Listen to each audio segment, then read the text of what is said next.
గద్దె రామ్మోహన్ అనే నేను శాసనసభ సభ్యునిగా ఎన్నికైనందున శాసనం ద్వారా నిర్మితమైన భారత రాజ్యాంగం పట్ల నిజమైన విశ్వాసం విధేయత చూపుతానని, భారతదేశ సార్వభౌమాధికారాన్ని సమగ్రతను కాపాడుతానని, నేను స్వీకరించబోయే కర్తవ్యాన్ని శ్రద్ధాశక్తులతో నిర్వహిస్తానని పవిత్ర హృదయంతో ప్రతిజ్ఞ చేస్తున్నాను.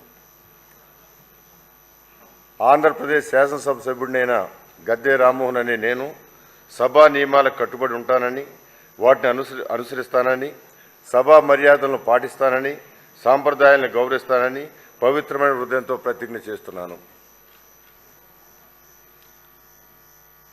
శ్రీ రమణమూర్తి బగ్గు.